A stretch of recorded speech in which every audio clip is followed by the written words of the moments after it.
Véronique Olmy, je suis l'auteure de Bakita, le roman publié aux éditions Albin Michel.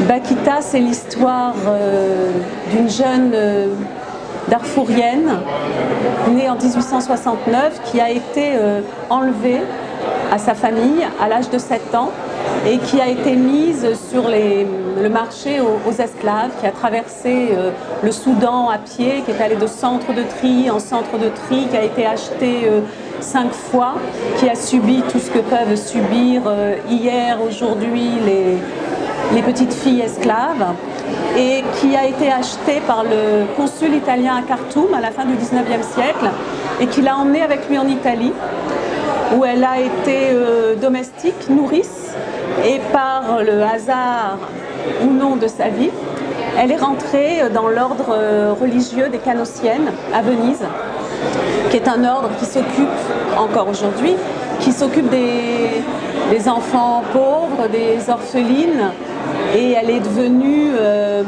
une personne très en lien avec l'enfance. Ce qu'il faut savoir, c'est que Bakita, c'est pas son nom, c'est son nom d'esclave, son nom musulman. C'est le titre que je donne au roman parce que ce qui m'a happée quand j'ai connu cette personne, c'est qu'elle avait vécu 78 ans en ne sachant jamais comment elle s'appelait. Elle a eu tellement peur quand on l'a kidnappée, elle a tellement été sidérée que la terreur lui a fait oublier à jamais son nom.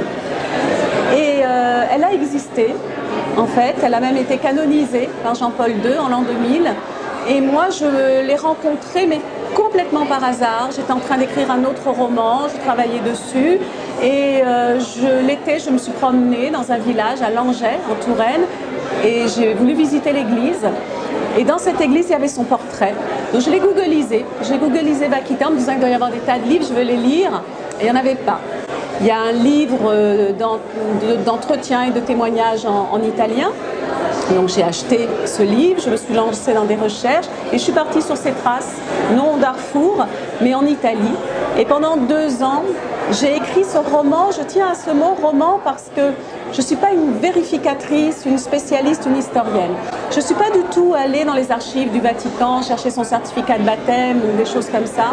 Je suis allée sur ces traces, j'ai rencontré les petites sœurs canossiennes, mais ce qui m'a donné envie, donné l'impulsion de consacrer 2 ans de ma vie à ce personnage, c'est le parcours intérieur, parce que je me suis demandé comment une femme qui n'avait plus aucune notion de d'où elle venait, comment s'appelait sa tribu, où était son village, comment elle s'appelait, qui n'avait plus d'enfance consciente, comment est-ce qu'elle avait réussi à survivre à l'inhumanité, à avoir une résilience au-delà de la résilience, c'est-à-dire qu'elle était un être tendu vers les autres, extrêmement complexée, parce qu'elle avait du mal à se faire comprendre, elle parlait un mélange de dialectes africains, italiens, extrêmement culpabilisée d'avoir survécu à l'esclavage, presque gênée quand on lui a dit que cette entité qui s'appelait Dieu pouvait l'aimer et la reconnaître.